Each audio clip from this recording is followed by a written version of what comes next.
ng siyudad pagdakay na buksan. Sinalubong kami ng Haring Dakila kasama ng buong bayang Matimawa. Ang pasasalamat ay di mapula sa di magkawastong nagpupuring dila.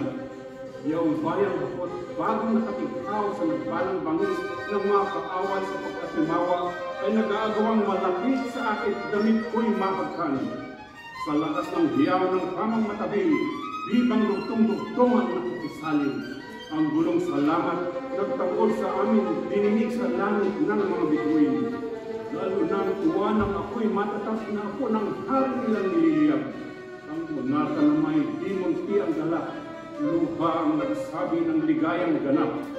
Nagsirkat kami sa palasyong bangkot at ang nagpahinga ang soldadong pabos.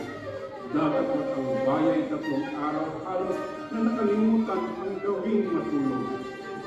Sa ligaya namin ng lulupong hari, nakipagitan din ang hilong piglati. At ang pagkamatay ng inakong tili, malaon ng lantay na nariwang muli. Dito naniwala ang bata kong loob na sa mundo'y walang katuwaang lubos. Sa minsang ligaya, tayo ng kasunod, makapitong lumbay hanggang matapos. Naging 5 buwan ako sa Crotona, nagpilit bumalik sa Reynong Alay. Di sinong susungal sa akin ng sinta, kundi ang tinutungod natin isang lang. Mawagay-way sa putay hindi na ang bantilang binago. Kundi nagkaroon at Reyno'y nasalakay ni alaming salot sa pasungkipan. Ang akay kong bukoy kusang pinanipil sa paa ng isang bundok na babangin. Di kaginsagin-say na tanawan namin, pulutong ng morong lakad ay nagiging. Isang dinigilin gapos ang taglay na sa damdam namin tagkapupukutan. Ang puso ko'y lalong naipit sa lumbay sa kulitang makasilaw akong buhay. Kaya di napigil ang akay ng loob at ang mga moro'y bigla kong linusog. Talad nang pumakbo at hindi natapos sa aking pagmuksang kalis na may puot. Nang wala na akong pagpuntungan ng galit, sa di makalibong gapos ay lumapit. Ang takip sa mukha ang aking ilalis. Abakot si Laura!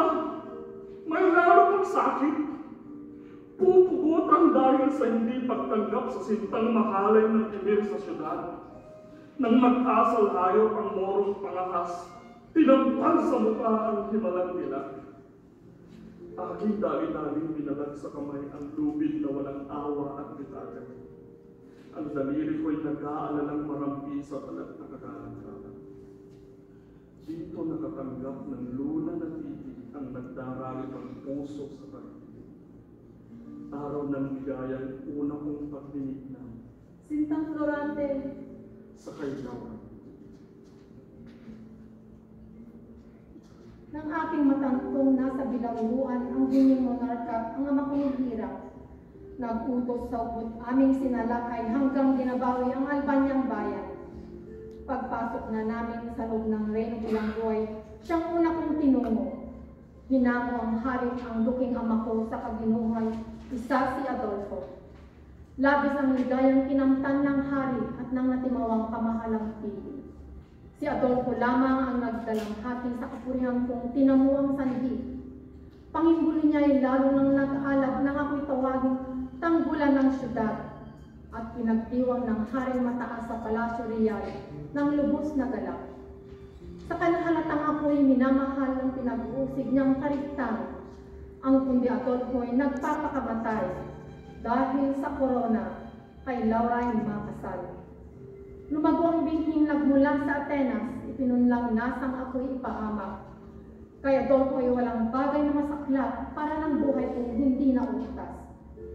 Di nag-ilang buwan ang saring tuwa, pasasalamat sa pagkatimawa. Dumating ang isang hukbong maninira ng taga-Turkiyang masakim na lukha. Dito ang panganib at pag-iiyakan ng bagong nahugad sa dalit ng bayan. Lalo na si Laura at ang makapangamahal, ang ako ay samping palad sa kabayan. Sapagkat general akong inatas ng hari sa hukbong sa Moray lalabas. Nagbuli ang loob ng bayan na sigda, puso ni Adolfo ay parang napamandan. Niloob ng langit ng aking masupil ang hukbo ng bantog na si Miramolim. Siyang ulang araw na ikinalagim sa Reynong Albania ng Turkong masakit. Bukod dito ay maglandigma ng kaaway ang sunod-sunod kong pinagtagumpayan. Anumat sa aking kalis na matapang, 17 hari ang nanagsigalan. Isang araw akong bagong nagviktorya sa Italian syudad na kusang binaka, tumanggap ng sulat ng aking monarka. Mahigpit na biling umuwi sa Albania. Ibinigyang daan aking pangmabunot ang sakbat na kalis at mga pamuo. Buong katawan ko'y binitbit ng gapos.